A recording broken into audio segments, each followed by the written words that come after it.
Hello and welcome to the Entrepreneurship and Innovation Center here at the University of New Haven. I'm Mike Maguire and this is On the Spot.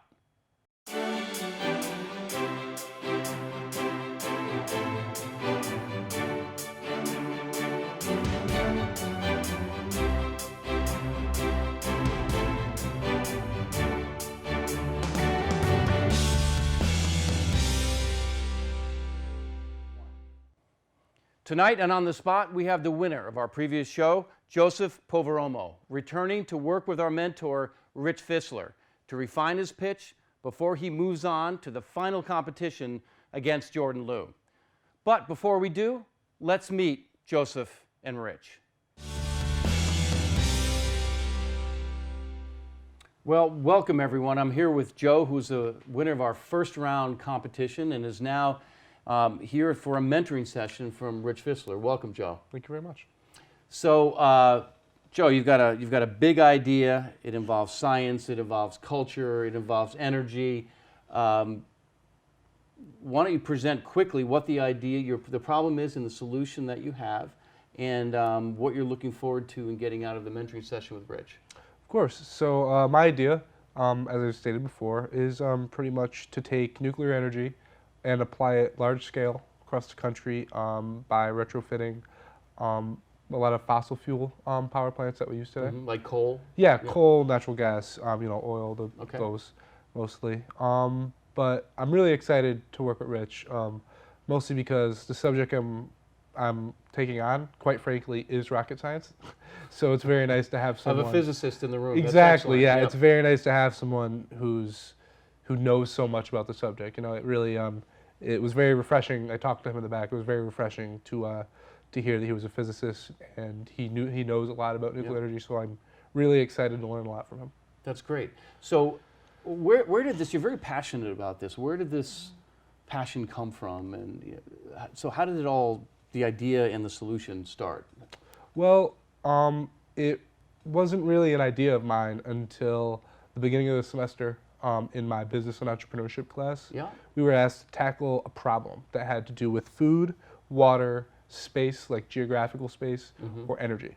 I decided to tackle energy purely because I think it has the biggest impact on us, especially in the 21st century. I mean, everything's technology. You know, we need energy. Sure. It's,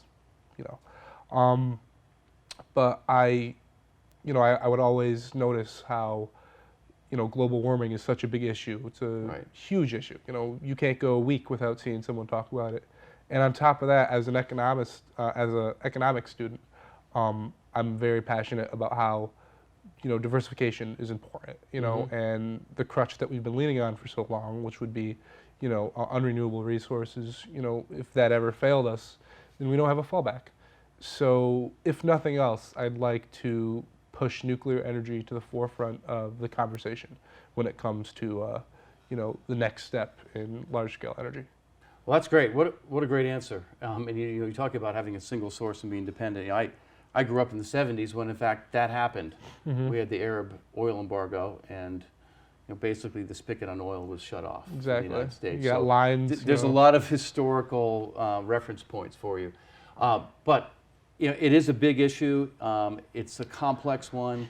I really appreciate you taking this on. I think, take advantage of your time with Rich, because I think you can help a lot. And I'm really looking forward to seeing your pitch in the final.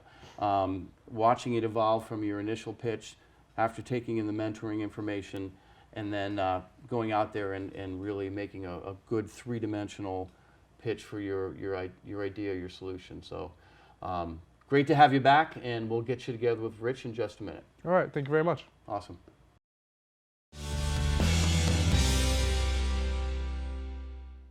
All right, well, welcome. I'm here with Rich Fissler, who is our mentor of the evening, who's going to be mentoring Joe. Joe is the winner of our last round of the competition. And Rich, welcome, and tell us a little bit about yourself. Well, thanks for having me here. I'm very excited to work tonight. Tell you about myself. Well, I studied physics and biomedical engineering. I worked in medical devices and in biotechnology for most of my career as an engineer and as a business manager. I worked advising companies and venture capital organizations in how to invest and what companies maybe to merger with, ones to buy, maybe some to divest with.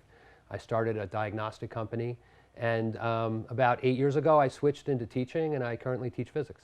Wow, that's great. So I find it a remarkable transition, just as a little aside, to go from being industry to teaching, which positions you perfectly to be a mentor. So what was it that caused you to make that leap into teaching? Well, I found that even when I was working in industry, I was always teaching somebody something.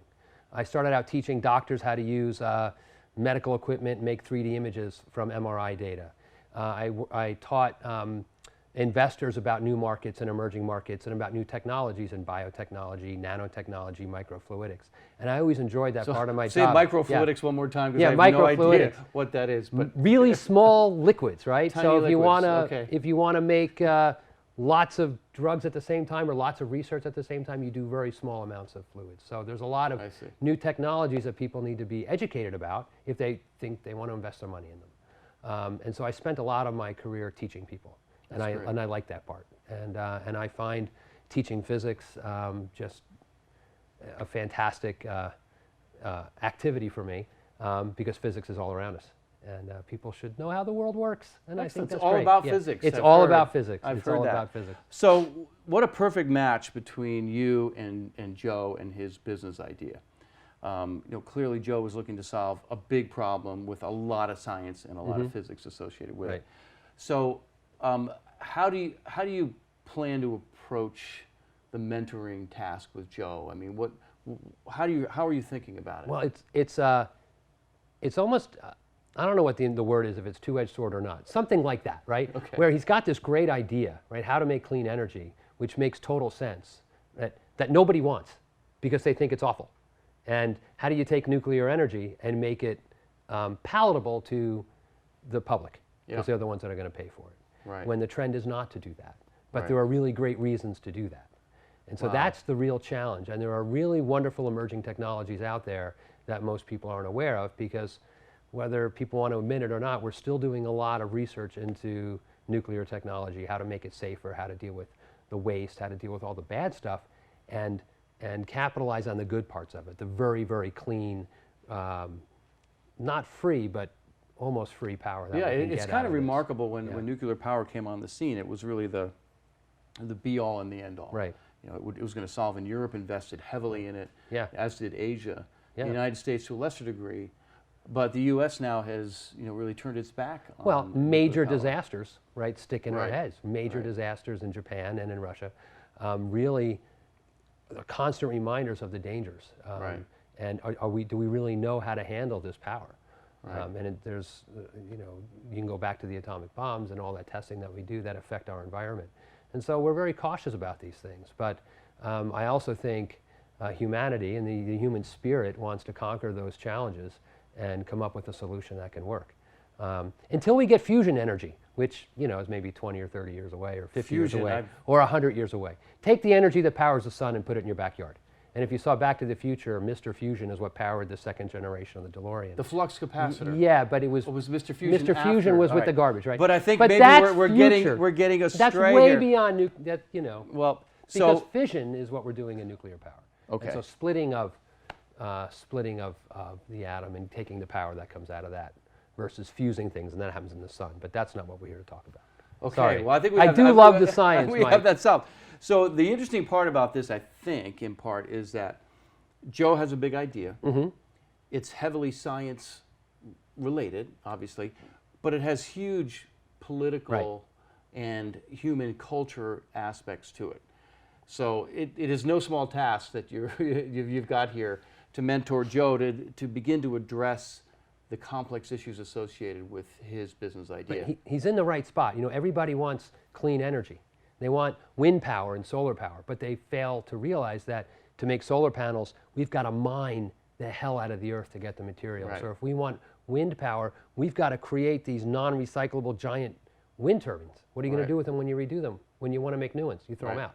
So there are challenges with the clean Well, energy in thing. Joe's original pitch, he brought that up, and I Yeah. think it's going to be really interesting Yeah, to see yeah. how that information is used to position this. So I think It's an exciting. I think it's time to yeah. start mentoring. Yeah, let's do it. Because I think it's going to be great. So thank you Absolutely. very much, Rich. Really appreciate you Yeah, coming. absolutely. And let's see what happens here. Yep.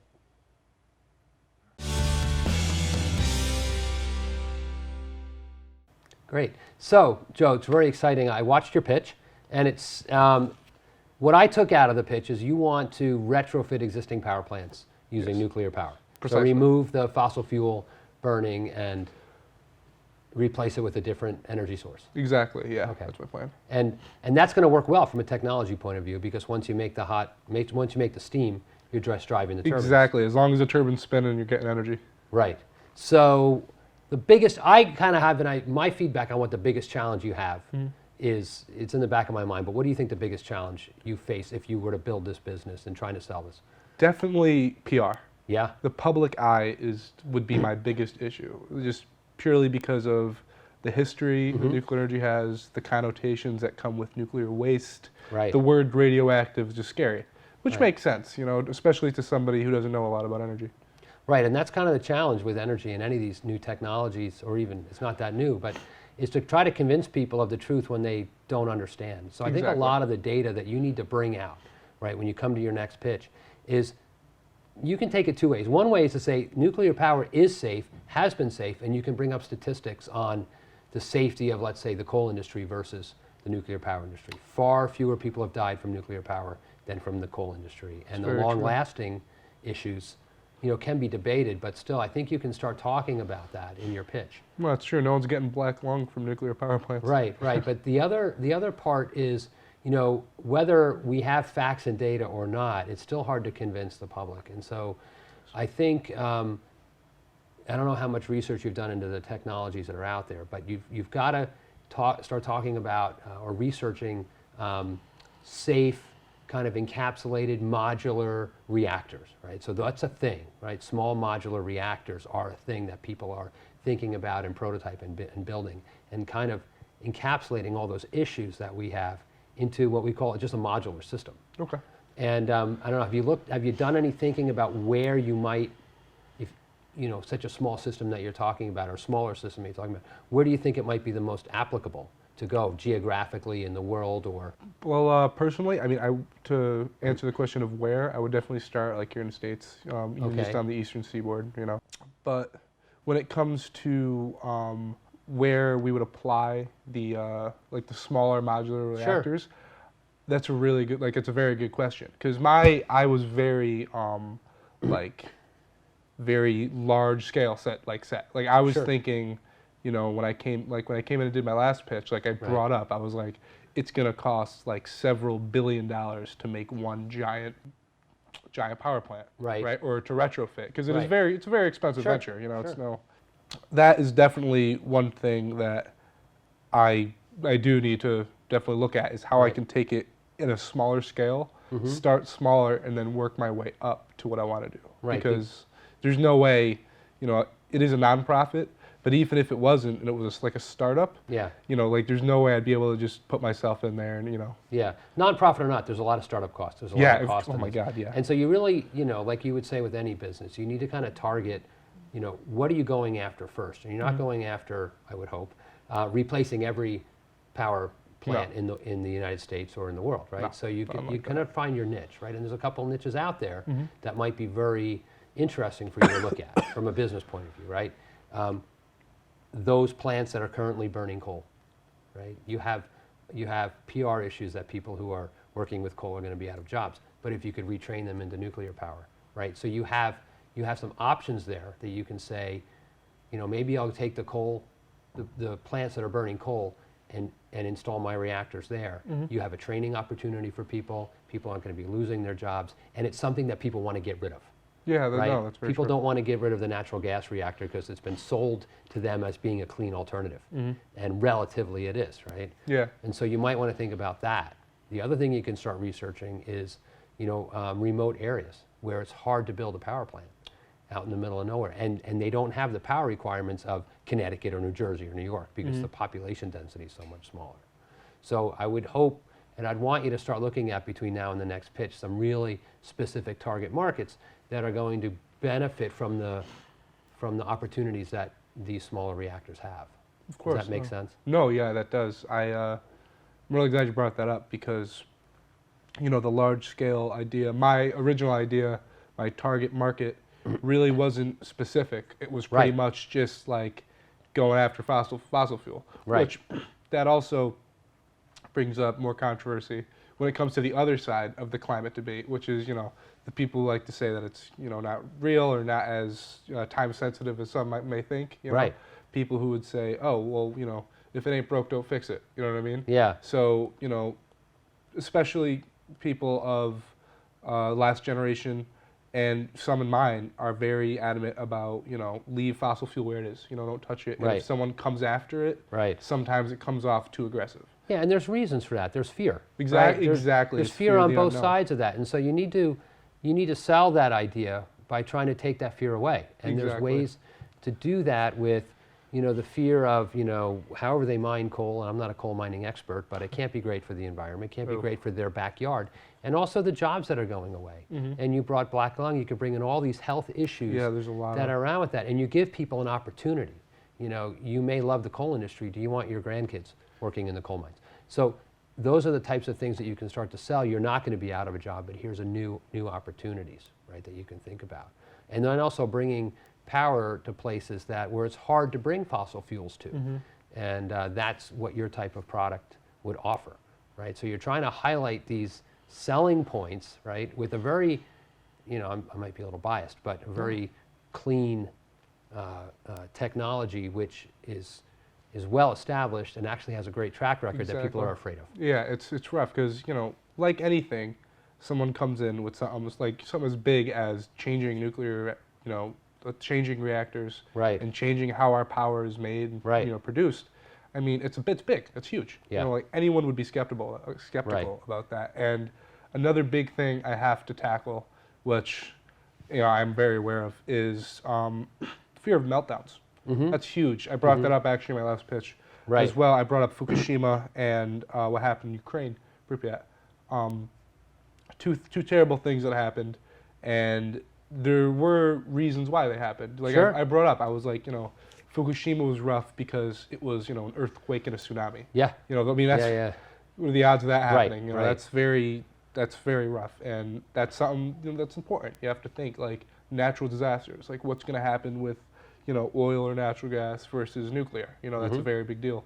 And then comes in, you know, Ukraine. I did a lot of research on that. 'Cause Yeah, I want to know yeah. what happened. You know, What happened? What went Yeah, wrong? And right.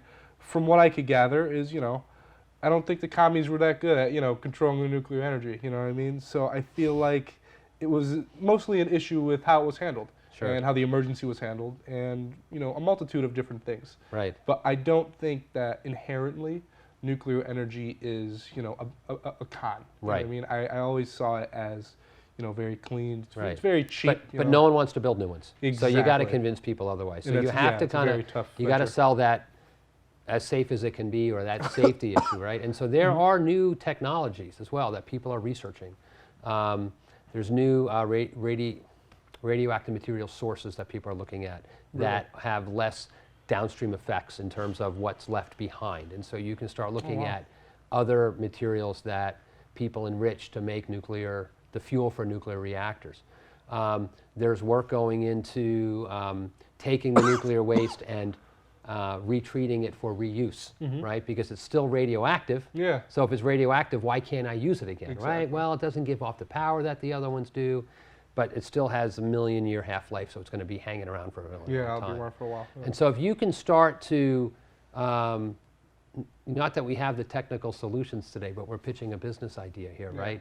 And so these technical, if you can kind of latch on to some of these technical opportunities that people are working on today, and there's a lot of money going into this stuff today, that those problems are solvable, right? Then that kind of starts to check off the boxes of what are the objections to my technology that is going into there. Yeah, no, I definitely think that's very true. Like, if people see that these things are, like, there's progress being made, like, this isn't just people talking about it. Right, Like, money is right. going into it, progress is being made, Right. and it's feasible. Like, you know, it can happen. Possibly, eventually. yeah, Exactly. yeah, Like, yeah. I feel like, you know, you say something like, oh, let's change this many, you know, fossil fuel reactors into nuclear. Right. People are like, well, first off, why bother? Right. You know, it works fine, and second off, is that even possible? Right. And it's also like, you know, it's a lot of science. You know, it's a lot of very advanced science, and I'm no scientist, I know that. You know, and it's very confusing, and especially for people who, you know, all they need to worry about is when they, you know, hit the light switch, are their lights going to go on? That's right. You know, That's I right. mean, they're not rocket scientists. They don't Right, know. right. I don't know.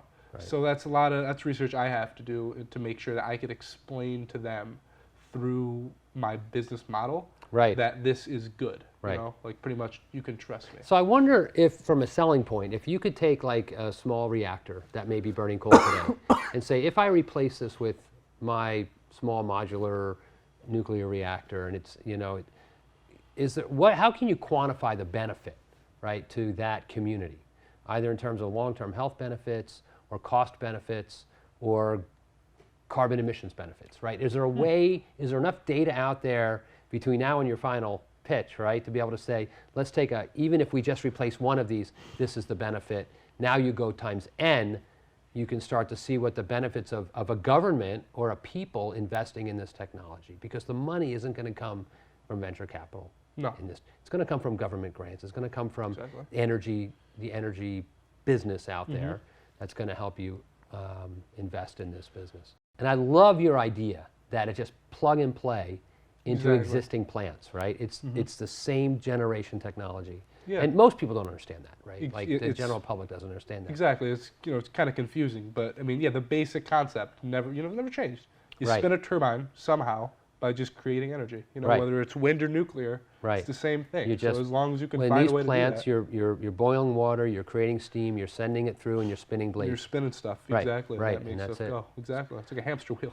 It's crazy. You spin a wire near a magnet, you get electricity. Who figured? I know. Who knows, right? I know. And that's all you're trying to do. Exactly. Yeah. But that plug and playness is really very attractive, right? And so That's what I was going for.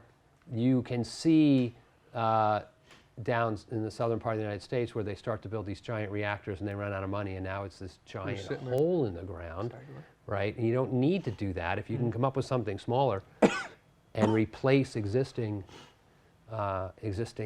technologies, but keep the infrastructure there. Then you haven't done that big giant, you know, multi-billion-dollar investment. Exactly. It'll save money. It'll save a lot of things, especially time too. Right. Like, you know, I mean, God forbid something happened, Right. and you know, we ran out of oil, or you know, I don't know, or Right. another oil embargo, Right. something like that, and something needed to be done quick. Right. We can't spend all this time, you know, building up these giant reactors. We have infrastructure. Let's Yeah, use yeah, it, yeah. You know, and that was always part of my idea, and I Right. wanted to make it look more attractive to the public and Right. to the investors, because, like, you know, I don't want to go just demolishing buildings and rebuilding. Right. You know, if it's not broke, don't fix it. So this is a great idea.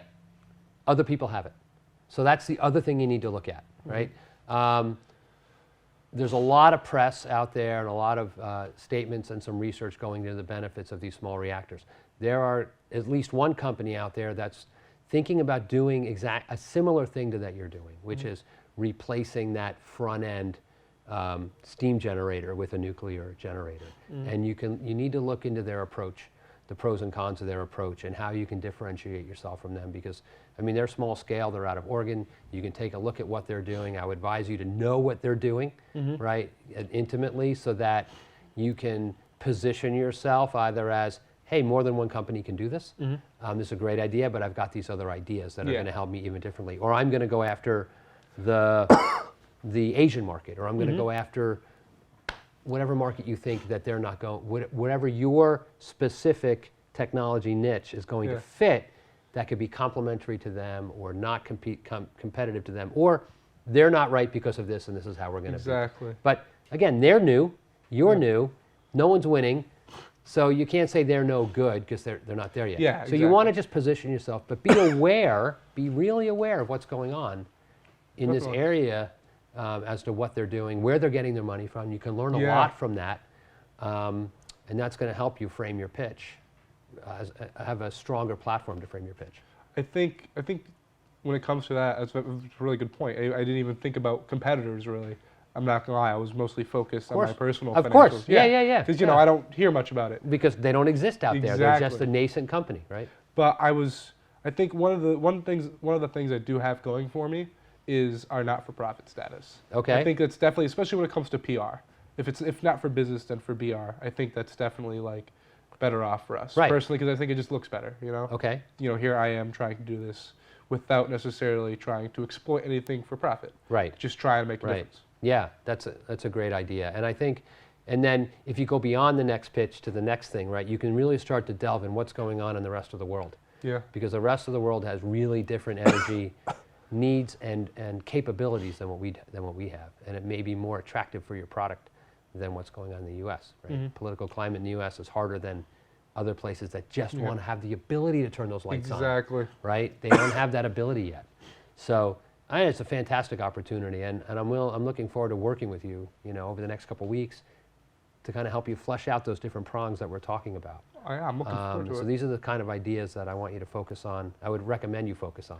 So I think we've outlined a couple of areas that you can kind of really delve into here, and I'm really looking forward to seeing how that fleshes out, and working with you over the next couple of weeks and helping you refine those ideas and build on your research. No, that was incredibly helpful. Yeah, thank you very much. You brought Great, up yeah. a lot of things I didn't even think about. It's been a pleasure. Thank you very Thanks. much.